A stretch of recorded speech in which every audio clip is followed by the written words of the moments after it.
Assalamualaikum warahmatullahi wabarakatuh. Halo teman-teman semua.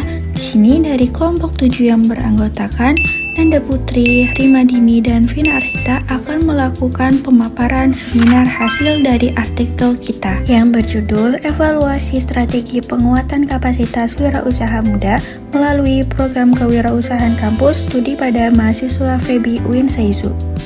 Yang pertama ada pendahuluan. Peningkatan wirausaha muda adalah strategi kunci untuk mengatasi pengangguran terdidik dan mendorong kemandirian ekonomi. Namun, di Indonesia minat tinggi ini terhambat oleh kompetensi wirausaha yang belum memadai, jaringan terbatas, dan dukungan institusional yang kurang optimal. Perguruan tinggi memiliki peran strategis melalui program kewirausahaan yang sistematis dan terintegrasi dalam kurikulum dan ekosistem kampus.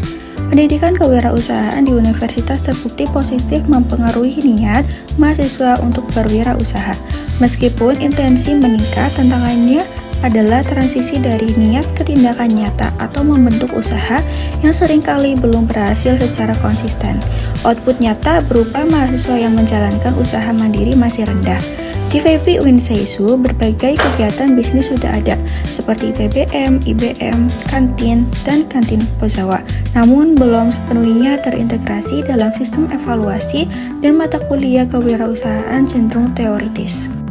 Oleh karena itu, evaluasi strategi penguatan kewirausahaan di FEBI UIN SEISU sangat penting. Evaluasi harus mengukur hasil nyata usaha mahasiswa, seperti jumlah usaha, omset, dan keberlanjutan, bukan hanya niat, serta mengkaji integrasi program kewirausahaan ke dalam kurikulum, sistem penilaian, dan praktek nyata. Penelitian yang diusulkan akan mengisi kesenjangan riset yang berfokus pada program terintegrasi, hasil nyata usaha mahasiswa, dan bukan intensi, dan integrasi dalam sistem evaluasi di Fakultas Ekonomi dan Bisnis Islam.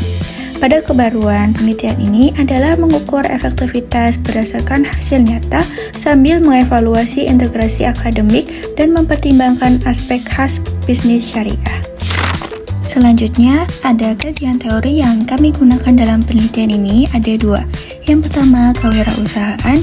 Yang kedua, konsep pendidikan kewirausahaan. Yang pertama, kewirausahaan adalah kemampuan kreatif dan inovatif yang dijadikan dasar, kiat, dan sumber daya untuk mencari peluang menuju sukses. Sedangkan wirausaha adalah individu yang mampu mengenali peluang, mengambil risiko terukur, serta mengorganisasi sumber daya untuk menciptakan nilai baru baik berupa produk, layanan, maupun model bisnis. Menurut Wibowo, kewirausahaan atau ilmu kewirausahaan merupakan kombinasi dari beberapa sifat yang diperlukan dalam proses berwirausaha. Antara lain adalah semangat berusaha, visi, kejujuran, pelayanan, pemberdayaan, ketekunan, dan mandiri. Potensi keberhasilan dalam berwirausaha terletak pada pemahaman manfaat penelitian untuk meningkatkan pengetahuan. Yang kedua, ada konsep pendidikan kewirausahaan atau entrepreneurship education. Studi yang dilakukan oleh Kaharudin dan Johan menyimpulkan bahwa pendidikan kewirausahaan sangat dibutuhkan untuk membangun karakter, kompetensi, dan keberanian mahasiswa menjadi wirausahawan muda. Kemudian, penelitian oleh Susilanisi menunjukkan bahwa pendidikan kewirausahawan di perguruan tinggi penting bagi semua profesi, karena mengubah pola pikir dari mencari kerja menjadi menciptakan lapangan pekerjaan. Selanjutnya, dalam metodologi penelitian. Penelitian ini menggunakan pendekatan kualitatif deskriptif dengan metode studi kasus, karena bertujuan menggambarkan secara mendalam strategi dan implementasi penguatan kapasitas kewirausahaan mahasiswa. Subjek penelitian ini adalah mahasiswa yang aktif yang terlibat dalam kegiatan kewirausahaan kampus. Sementara untuk objek penelitian mencakup strategi dan implementasi penguatan kapasitas wirausahaan. Untuk lokasi penelitian berada di UIN SEISU Purwokerto. Data dikumpulkan melalui wawancara semi terstruktur, observasi langsung, dan dokumentasi. Hasil dan pembahasan. Hasil penelitian menunjukkan bahwa program ini berhasil membentuk pola pikir wirausaha, meningkatkan kemampuan berbisnis, serta memperluas jaringan usaha mahasiswa melalui berbagai kegiatan seperti mata kuliah kewirausahaan, praktek bisnis mahasiswa, inkubator bisnis mahasiswa, kantin Pozawa, dan kantin kontainer. Keberhasilan program ini terlihat dari nilai-nilai ekonomi Islam yang diterapkan, praktek bisnis nyata, serta manajemen usaha yang stabil yang dibuktikan melalui laporan keuangan dan omset dan laba positif. Namun, masih terdapat beberapa kendala seperti kurangnya pendampingan lanjutan, evaluasi yang tidak berkelanjutan, serta belum terintegrasi secara baik ke dalam sistem penilaian akademik. Secara keseluruhan, program ini memberikan kontribusi positif terhadap pengembangan wirausaha muda di lingkungan kampus, meskipun perlu diperkuat dalam hal monitoring, fasilitas, serta inovasi untuk jangka waktu yang lebih panjang. Strategi penguatan kapasitas kewirausahaan di FEB UIN SAIZU dapat disimpulkan sebagai berikut. Program yang pertama yaitu mata kuliah kewirausahaan. Strategi penguatannya yaitu dengan pembentukan mindset dan karakter wirausaha melalui pembelajaran berbasis proyek dan nilai Islam. Hasilnya yaitu mahasiswa mampu memahami dasar konsep bisnis syariah dan etika wirausaha. Evaluasinya yaitu dengan implementasi rencana bisnis belum berkelanjutan setelah perkuliahan berakhir. Untuk rekomendasi pengembangan yaitu dengan perlu mentoring berkelanjutan dan integrasi hasil proyek ke dalam penilaian akademik. Untuk program yang kedua yaitu program bisnis mahasiswa. Strategi penguatannya yaitu praktek langsung pengelolaan usaha kecil berbasis kolaborasi dan pendampingan dosen. Hasilnya yaitu mahasiswa mampu mengelola kegiatan bisnis sederhana dan belajar manajemen operasional. Evaluasinya yaitu sebagai mahasiswa masih menganggap PBM sebagai tugas kuliah bukan peluang usaha nyata. Rekomendasi pengembangannya yaitu integrasikan PBM sebagai sistem evaluasi berbasis hasil usaha dan omset real. Program yang ketiga yaitu IBM, Inkubator Bisnis Mahasiswa. Strategi penguatannya yaitu pendampingan usaha berkelanjutan, pelatihan manajemen, dan digital marketing. Hasilnya yaitu mahasiswa yang sudah memiliki usaha memperoleh peningkatan keterampilan dan jejaring. Evaluasi permasalahannya yaitu pendampingan belum rutin dan fasilitas inkubasi masih terbatas.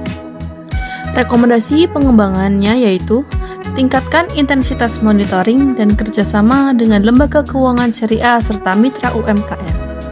Program selanjutnya yaitu ada kantin Pozawa, pondok, zakat, dan wakaf. Untuk strateginya yaitu pengembangan wirausaha sosial berbasis zakat, infak, dan wakaf. Hasilnya, mahasiswa terlibat dalam praktik bisnis sosial dan dapat memahami nilai filantropi Islam. Jadi, untuk evaluasinya, promosi digital dan pencatatan keuangan masih kurang optimal. Rekomendasi kedepannya perlu adanya pelatihan manajemen keuangan sosial dan optimalisasi promosi berbasis digital. Program yang terakhir yaitu ada kantin kontainer. Strategi penguatannya berupa mentoring, akses modal, dan penguatan jejaring bisnis. Hasilnya, usaha berjalan stabil, menghasilkan laba, dan menanamkan tanggung jawab sosial mahasiswa. Untuk evaluasi, yaitu motivasi inovasi individu masih rendah, karena sistem berbasis beasiswa. Jadi, untuk rekomendasinya, kaitkan beasiswa dengan kinerja bisnis, serta berikan akses modal mikro untuk usaha mandiri. Dari hasil pembahasan yang telah kami sampaikan, dapat ditarik kesimpulan bahwa program kewirausahaan di Fakultas Ekonomi dan Bisnis Islam UIN SAIZU yang meliputi mata kuliah kewirausahaan, PBM, IBM, kantin kontainer, dan kantin Pozawa telah terbukti efektif dalam meningkatkan kemampuan, pola pikir, dan jaringan bisnis mahasiswa melalui penggabungan teori dan praktik, terutama praktik bisnis secara langsung. Namun, program ini menghadapi tantangan, yaitu kurangnya pendampingan lanjutan, fasilitas terbatas, motivasi yang belum optimal, dan belum terintegrasinya hasil usaha ke dalam sistem evaluasi akademik. Meskipun demikian, program ini telah memberikan landasan penting bagi lahirnya wirausahawan muda yang kompeten. Untuk dampak yang lebih luas, diperlukan pengembangan berkelanjutan yang didukung oleh pelatihan berkelanjutan dan dapat memberikan dampak yang lebih luas. sekian yang dapat kami sampaikan. Terima kasih kepada teman-teman yang telah mendengarkan dan berpartisipasi pada seminar hasil kelompok kami. Cukup sekian, mohon maaf atas kurang dan kesalahan kami. Wabillahi taufiq wal hidayah. Wassalamualaikum warahmatullahi wabarakatuh.